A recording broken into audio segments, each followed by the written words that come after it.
500 साल बाद राम मंदिर बना और राम मंदिर के चंदे में चोरी की खबरें सामने आने लगी।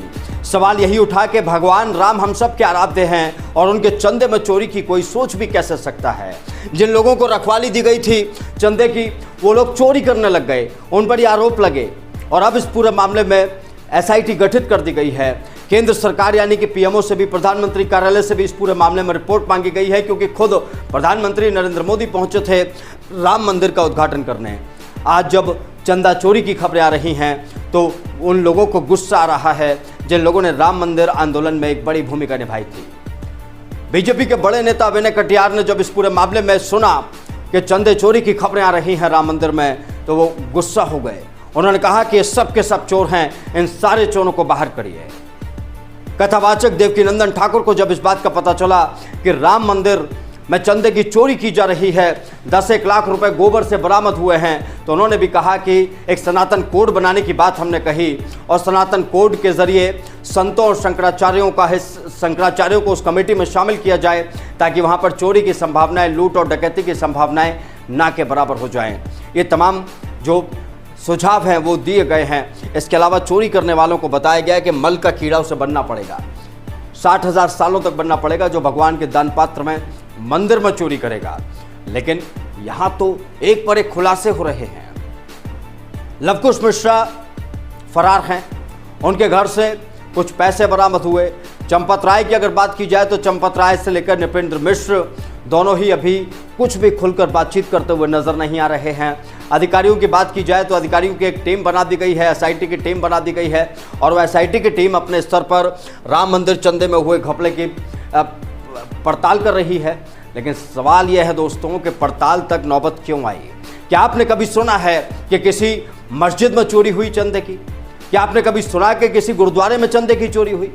क्या आपने किसी ये सुना कि कभी किसी चर्च में जो वहाँ पैसा आता था, जो वहाँ भक्तों द्वारा दिया जाता था, उसका गबन किया गया हो?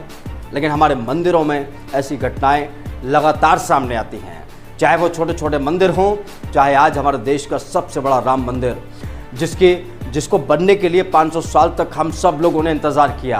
500 साल इंतज़ार करने के बाद हमने ये नहीं सोचा था कि राम मंदिर का जो चंदा है उसकी चोरी की खबरें आएंगी। सनातन धर्म इस दुनिया का सबसे पुराना धर्म बताया जाता है, लेकिन आज हम मात्र 80 करोड़ के आसपास रह गए हैं, 90 करोड़ के आसपास रह गए हैं। आप सोचिए 6 अरब जनसंख्या में अगर हम 80 करोड़ हैं तो 5 अरब 20 करोड़ लोग वो हैं जो हमसे ही आए थे। कोई बौद्ध बन गया, कोई सिख बन गया, कोई ईसाई चला गया, कोई जैन बन गया, और हम आज 80 करोड़ क्यों रह गए हैं? शायद अपनी इन्हीं हरकतों की वजह से। हम लोग चोरी चकारी करने में जुट जाते हैं। हमारे मंदिरों में वीआईपी दर्शन की व्यवस्था कर दी जाती है, जो जितने ज़्यादा पैसे लेकर आएगा उसे उतने बढ़िया दर्शन भगवान के मिलेंगे, यानी कि भगवान उसे विशेष कृपा देंगे। कभी किसी मस्जिद, किसी गुरुद्वारे, किसी चर्च में क्या आपने वीआईपी दर्शन वाली व्यवस्था देखी है क्या? क्या वहाँ पर दर्शन पैसे देकर होते हैं क्या? नहीं देखी होगी। हमारा दुर्भाग्य ही ये है कि हमने अपनी गलतियों को नहीं सुधारा, बल्कि पाखंड के बाजार को और ज़्यादा बढ़ाते चले गए। मंदिरों में चंदा चोरी की बात हो या फिर नए नए लड़कों के बाबा बनने का उपक्रम हो, ये सब कुछ सनातन धर्म ने बहुत तेज़ी से फैला है और हमारे मूर्ख लोगों ने उन सबको माना बहुत शिद्दत से है। अब इसी को देख लीजिए, राम मंदिर चंदे के बीच में मुझे आपसे इसकी बात करनी पड़ रही है, क्योंकि पाखंड का जब हम सीक्वेंस देख रहे हैं तो हमें यहाँ तक भी जाना पड़ेगा। एक तरफ राम मंदिर में चंदे की चोरी हो रही है, धर्म का नुकसान हो रहा है, दूसरी तरफ ये लड़का है, नया लड़का धीरेन्द्र कृष्ण शास्त्री से प्रेरित हुआ, एक जंगल में बैठा जाकर वहाँ पर अपनी थोड़ी मोड़े भूतूत भगाने लगा और आज इसके पास लोग आ रहे हैं। ये अपने आप को अजय पार सरकार और अपने आप को सरकार बना लिया है इन लोगों ने।